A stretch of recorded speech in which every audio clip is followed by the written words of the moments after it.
Laissez-moi vous faire gagner du temps. Un consultant moyen venant vous auditer dira: c'est un problème de gouvernance.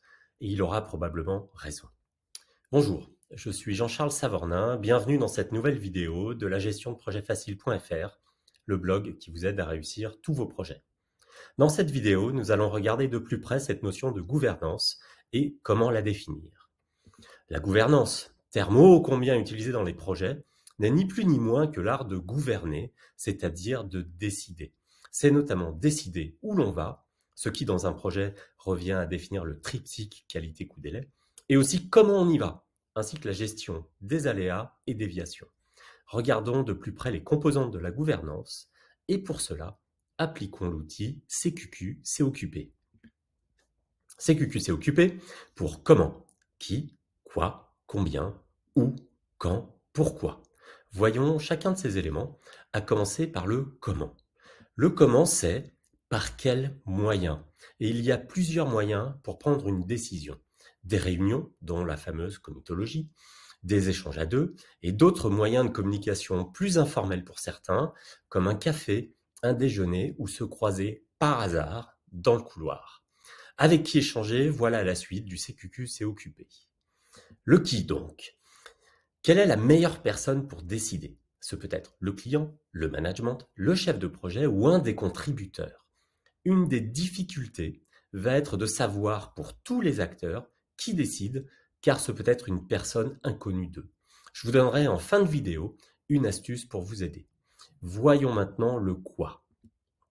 Répondre au quoi revient à répondre à quel est le sujet, la question qui arrive à la personne. C'est ce qui va déclencher le besoin de décision, un choix de levée d'option, un problème à gérer, et en fonction de la taille du problème, taille entre guillemets, la bonne personne sera différente, etc. Regardons maintenant le combien. Combien, c'est quel est le coût de la prise de décision, et notamment du délai en cas de décision lente. C'est donc le coût direct, coût de la réunion, de l'analyse liminaire à la prise de décision, mais aussi les coûts induits par l'absence de décision ou la lenteur de la prise de décision.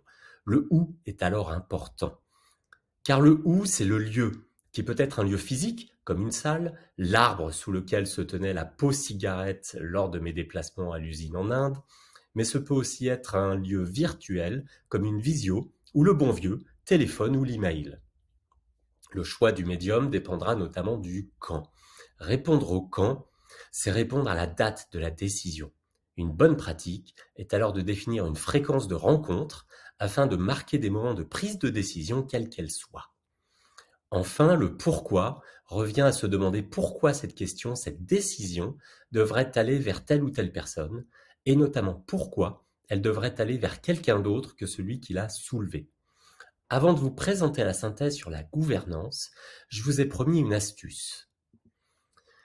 Elle consiste à briefer tous les acteurs de votre projet, absolument tous, en leur disant, en tant que chef de projet, en cas de doute, si vous pensez qu'il peut y avoir un impact sur la qualité, sur les délais ou sur les coûts, demandez-moi.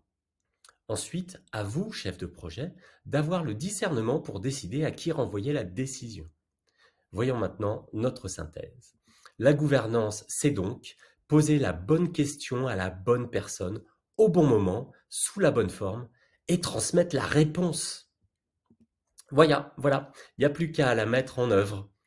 À bientôt pour de nouvelles vidéos sur la gestion de projet facile.fr, le blog qui vous aide à réussir tous vos projets.